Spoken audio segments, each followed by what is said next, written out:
abana n'inshuti as a family. Imana ibitanga ku bantu bahisemo kuyikomezaho mu gihe wabagiye. That is the message now. Choose to stand firm. On who? On Jesus. Why? He refreshes our mind so that we maintain any other thing that is the remnant here. Niko bijya bigenda, ndabifuriza gukomera.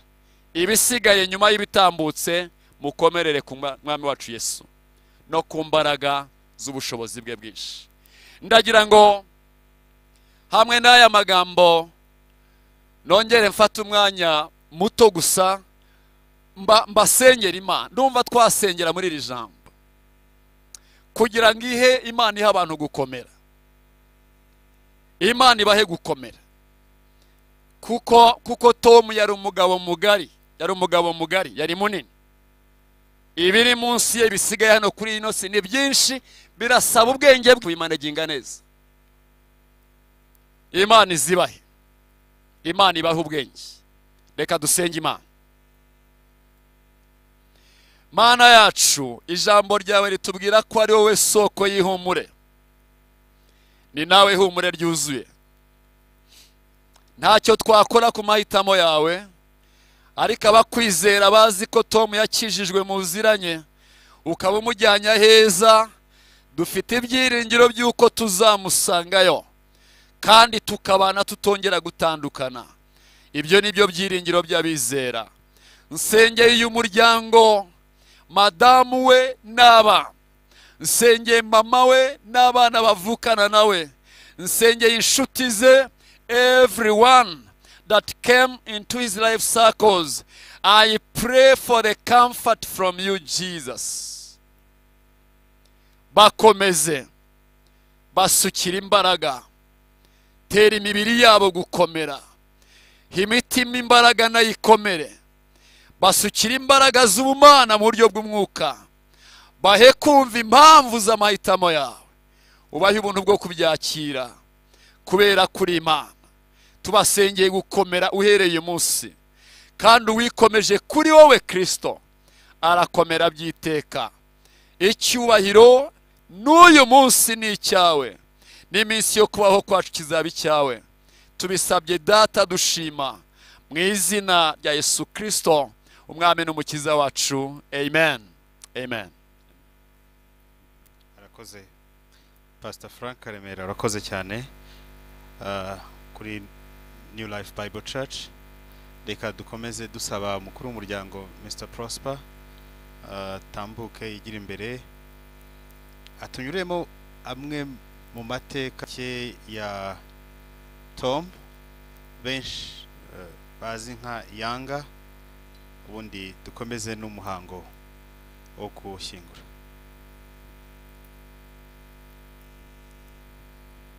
Murakoze.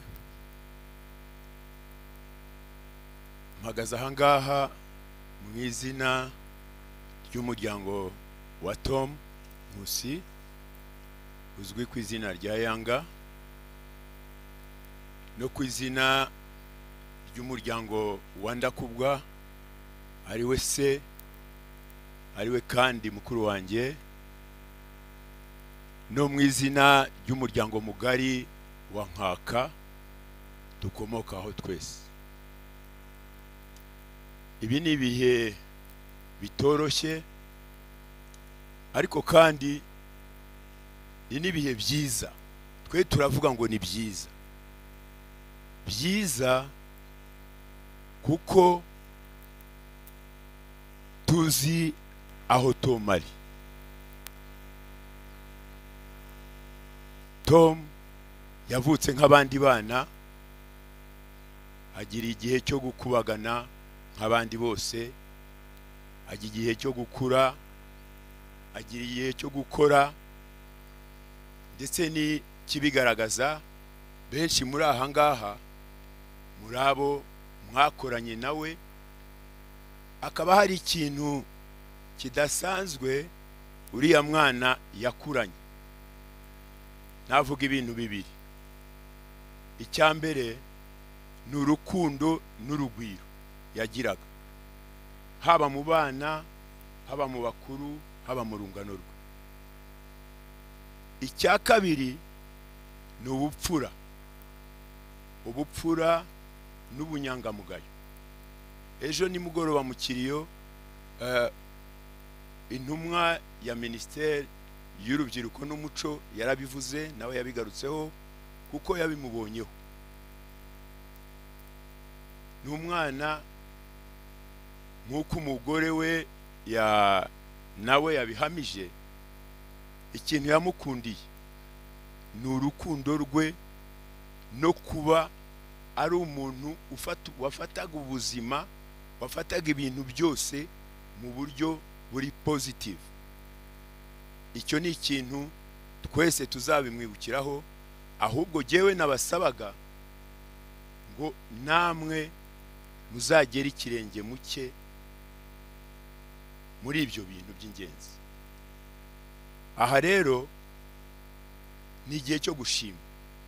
Mbere na mbere dushima Imana yamuduhaye, ikaba yaramunyujije muri izo nzira zose mu byo yakoze byose, ariko icy'ingenzi akaba arangije urugendo rwe neza, nk'uko ijambo ry'Imana ribitubwira ngo hahirwa abaruhuka baruhukiye mu Mwami, kuko imihate yabo n'ibyo bakoze byose birabaherekeza. Baruhuka imihate, ibikorwa byabo bibaherekeza. Ngira ngo ibikorwa birigaragaza. Urukundo yabakunze, urukundo yabagaragarije, imikoranire myiza yagiranye namwe. Ntimwari kuba muraha iyo bitaba byarabaye bityo. Rero turashima Imana mbere ya byose, yamwakiriye, ubu akaba aruhutse ari mu mahoro. Abandi dushimira ni umuryango avukamo, ariko n'undi muryango abamo. Murabizi mu buzima usanga tuba hanze igihe kinini kurusha icyo tuba mu miryango yacu. Rero kuba muraha, aba bantu bose uko mubana ahangaha bazanywe na Tom. No mu nzira aho twanyuraga hose bavugaga ngo Tom nguriya nawe baramuherekeje, kuko hari undi wagiye ejo bundi nawe n'umwana wacu Buravan. Imana rero ishimwe cyane kuba yaramuduhaye, kuba yaramubahaye akabana namwe mu buryo bumwe cyangwa ubundi.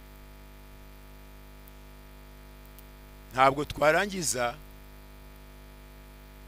tudashimiye ubuyobozi bw'igihugu cyacu muri ubu burwayi bwe, muri uku kugira ngo aze agarukino. Hari abantu benshi babigizemo uruhare. Twavuga Embassy y'u Rwanda yaradufashije cyane, kuko ntabwo twari twiteguye yuko igihe yaziye ejo bundi yakabaye yaraje. Baradufashije kandi Imana ibibahera umugisha. Abandi batubaye hafi cyane muri ibi bihe bigoye ni Minisiteri y'Umuco n'Urubyiruko. Bose barahabaye, babanye natwe hamwe na bagenzi bacu bandi b'abahanzi. Mwarakoze kudufata mu mugongo.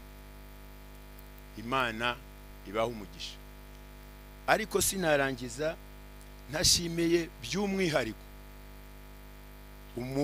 umufasha wa nyakwigendera.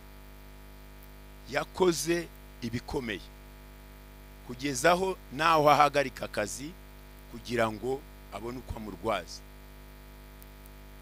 Madame, mu izina ry'umuryango turagushimiye cyane, kandi nibisanzwe kuvugwa ahangaha, ariko twe turireka mbivuge mu izina ry'umuryango. Tumuhaye inka y'ishimwe. Mukoma amashyi. Ntabwo turi mu kiriyo. Tom yaratubujije ngo ntituzarire. Ntabwo turira kuko ntabwo ari ahabi. amina. Yesu ashimwe cyane, Imana ishimwe cyane.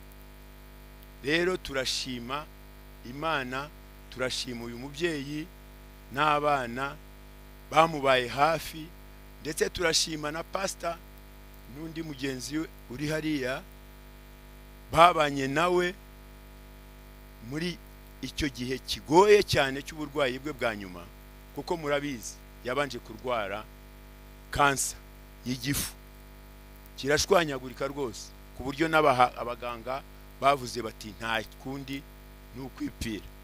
Ariko siko byabaye, kubera ko ijwi ryamuvugiyemo yemera yuko Imana ikiza.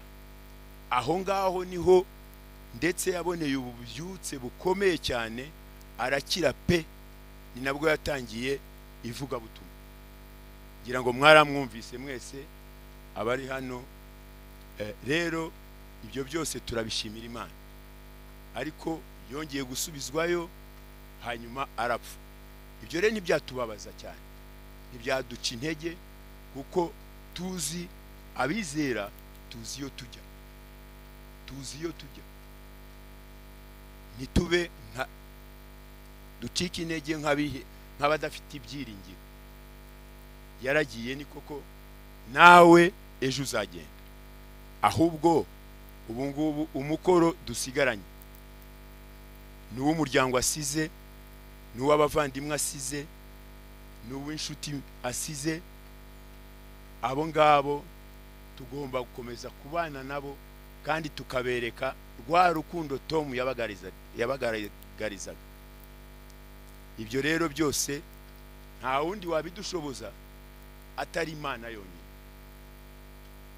Icyo tubasaba nuko umuntu utarakizwa, iyi niyo occasion.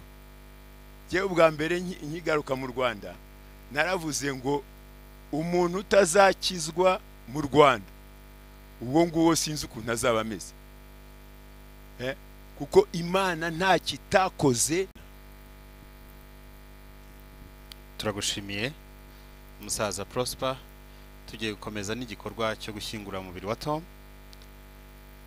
Ndagira ngo usabe ba basore basanzwe badufasha hano batambuke, hanyuma ndasaba na famiye ya hafi hano. Ntabwo ari ahantu hanini cyane, ubwo ndaza gusaba by'umwihariko mama wa Tom, madamu wa Tom, n'abavandimwe be batambuke bigire hano imbere.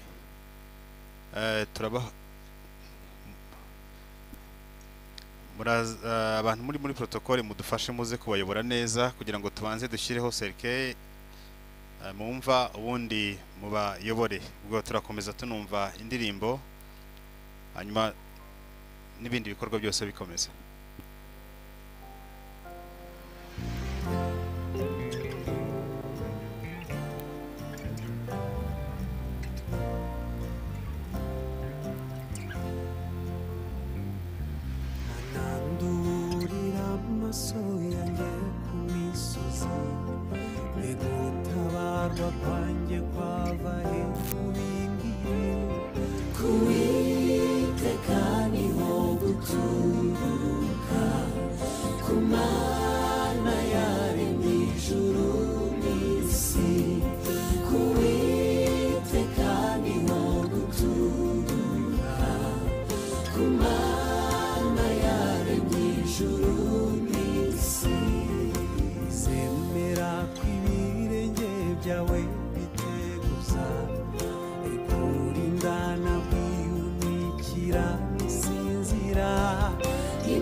Sinzira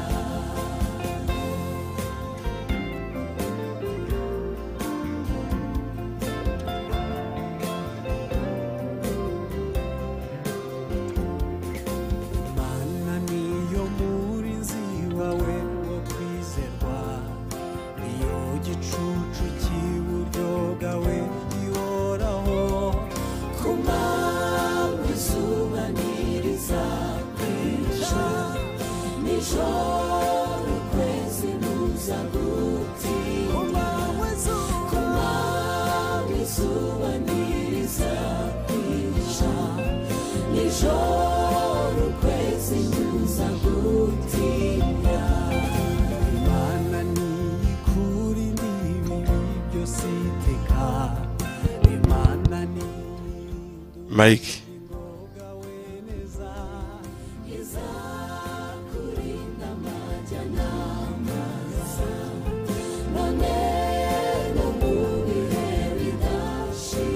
Kubera ubuto bwa hano hantu hatari hanini nagira ngo nsabe abantu rwose mutari muri famille hafi atari babandi navuze mwigira hagane epfo mwigire mu mwanya wepfo hano hanyuma namwe turabaha umwanya mu kanya nta kibazo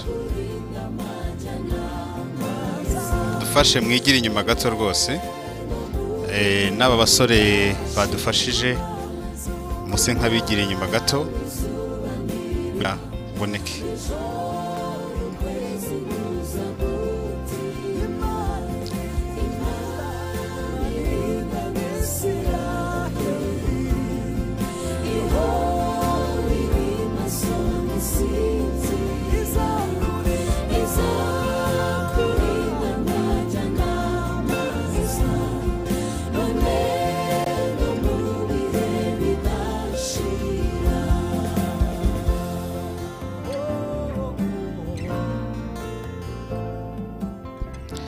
noneho tujye mu mwanya wo gushyiramo indabo mbere yuko mu kanya n'abandi bose mwazanye indabo turaza kubayobora uburyo muza kubigenza hanyuma twatangira ku muryango wa hafi hari umukobwa uri muri protocol arabafasha kugenda mushyiramo indabo ubundi mu kanya dusubire mu byicaro kugira ngo n'indi gahunda ize gukomerezaho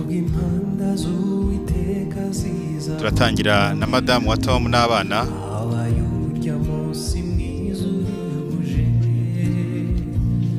abakijijwe bo mwisi bose baza mwitaba abakoranirije mu ijuru rye ubwo impanda z'Uwiteka zizavuzwa mu ijuru abayurya munsi turakomeza na mama wa Tom niba abana barangije